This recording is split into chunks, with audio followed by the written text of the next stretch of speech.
home from a girls' night out, so she took a ride share. Never in a million years thinking something this horrifying would happen.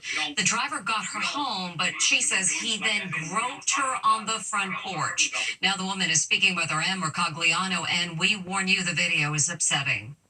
Okay. It's a video that will leave you outraged. Right here. A rideshare driver appears to be groping his passenger's breasts as he helps her to her front door.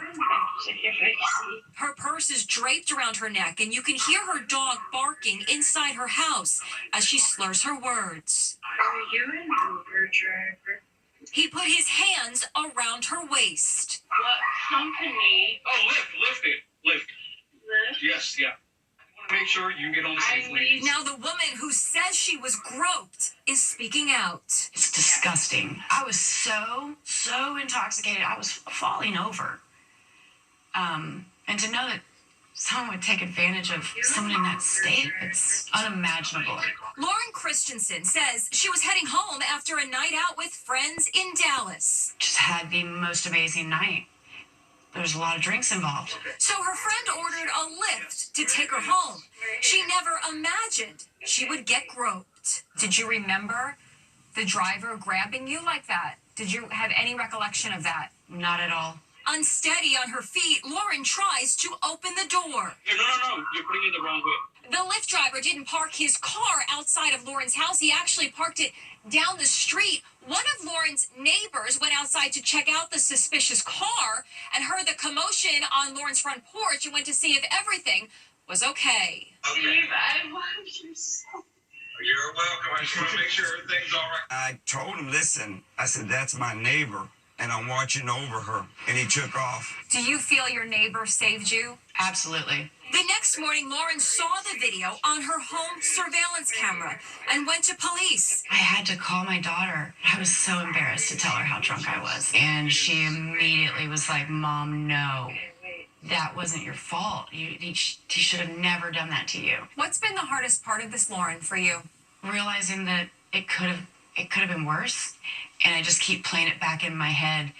Had he gotten in my house?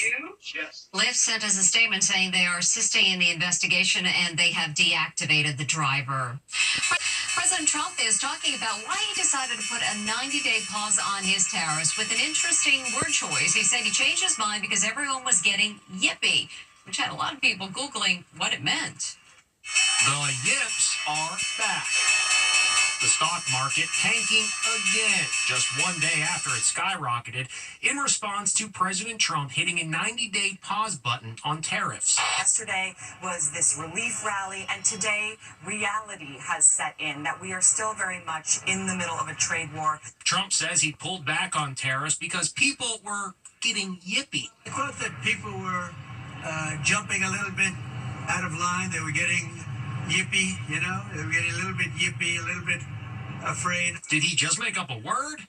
Kinda.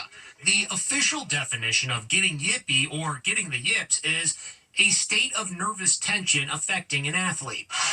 Remember when Simone Biles got the yips at the Tokyo Olympics and dropped out? Now investors are getting yippy, and who could blame them? If this was an actual roller coaster, many would be begging to get off by now. But Trump's allies are hailing him a genius. Trump announced a brilliant move to pause the higher tariffs on countries negotiating with us. It's genius. He got exactly what he wanted, Larry. And I think his sort of evil genius is playing out in this whole process. Finance experts, however, even on Trump-friendly Fox News, say he had no choice but to blink. I don't want to say this because I'm a patriot. I'm an American. But it is the White House who capitulated based on everything I hear and all my sources. My 401k is now a 301k. The late-night comics found humor in the chaos. Trump said that he paused tariffs because people were getting yippy and queasy. Then Trump tried naming the other 7 dwarves. There's yippy, queasy, greasy. And the Trump administration announced a prisoner swap with Russia today, and the American coming home is getting lots of attention because she's a ballerina. After being sentenced to 12 years in a penal colony, the ballerina is now back on U.S. soil. She's coming home. The American ballerina imprisoned in Russia has just been released. Here's Ksenia Karelina holding an American flag on a plane back home to Joint Base Andrews in Maryland. The news came as a surprise to her boyfriend, boxer Chris Van Heerden. I am a little in shock and trying to process all this. President Trump spoke about the dramatic development today at his cabinet meeting. They released the young ballerina, and she is now out, and that was good, so we appreciate that. He says the boyfriend's friendship with UFC chief Dana White was a major factor. Dana's an incredible guy, and we spoke to President Putin about it, and they made a deal. 33-year-old Ksenia, who was born in Russia, was visiting her family there last year when she was arrested and accused of treason. Her crime? Donating $51.80 to a Ukrainian charity. I spoke to her boyfriend last year. Just bring him back. Now the jailed ballerina is back in the good old USA. A ballerina was swapped for a Russian-German man in prison here in the U.S. for illegally exporting microelectronics. A scare in the air as the cabin fills with smoke and a plane has to make an emergency landing. Among the passengers is a big-name comedian who actually hosted last year's Golden Globes. Stephen Fabian has details. Terror on board a flight to L.A. as the jet makes a heart-stopping emergency landing. Passengers cover their mouths as smoke from an electrical fire enters the aircraft. The Philippine Airlines flight was diverted to Tokyo. Flight attendants struggled to open a door to let in fresh air. I'm your host, Joe Coy. And look who was on board. Comedian Joe Coy, who hosted the 2024 Golden Globes. Everyone, say hi. Hello. He posted about the scary incident from the Tokyo airport. I'm going to say this. The flight attendants on Philippines Airlines were amazing, remaining calm in a situation that could have went south fast. None of the 355 passengers on board was injured. Former First Lady Michelle Obama is speaking out in one of her most candid interviews ever, hitting back against rumors there's trouble in her marriage.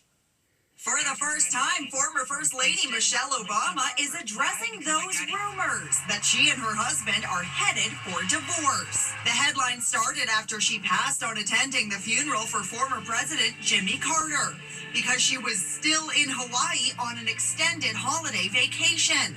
Then she was a no-show at President Trump's inauguration, her husband arriving at the Capitol alone. Now Michelle is opening up on actress Sophia Bush's podcast. The thing that we, as women, I think we struggle with, like, disappointing people. Yeah. You know, I mean, so much so that this year people were, you know, they couldn't even fathom that I was making a choice for myself, that they had to assume that my husband and I are divorcing. This couldn't be a grown woman just making a set of decisions for herself, right? Right.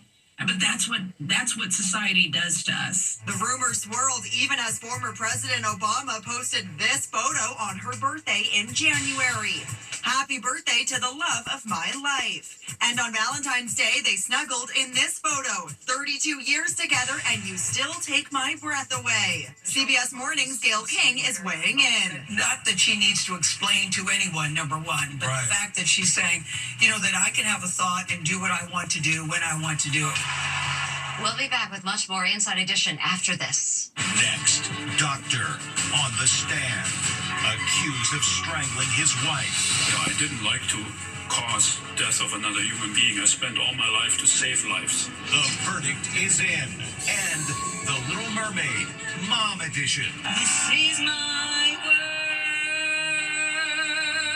Inside Edition with Deborah Norville. We'll be right back. She's going viral for her Little Mermaid parody, and as Allison Hall reports, lots of moms can relate. Look at this home, isn't it neat? Wouldn't you think my collection's complete? Recognize this ballad from Disney's The Little Mermaid?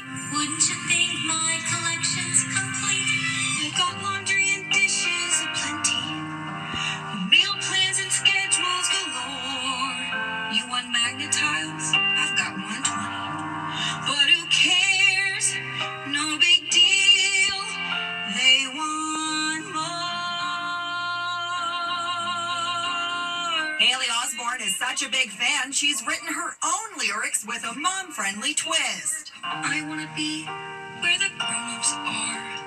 I want to talk without interruption. I need to, what's that word again? Sleep. How did you come up with the idea? The first thing that came out of my mouth was, I want to be where the grown-ups are. It kind of made me chuckle, and so I just sort of kept going. It's not for me. This is my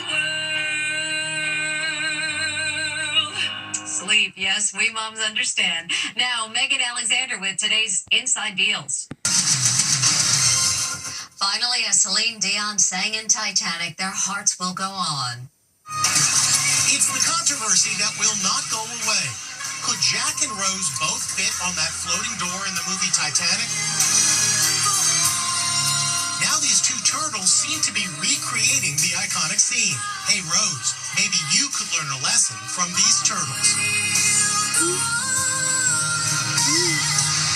Titanic turtles. Now we've seen everything.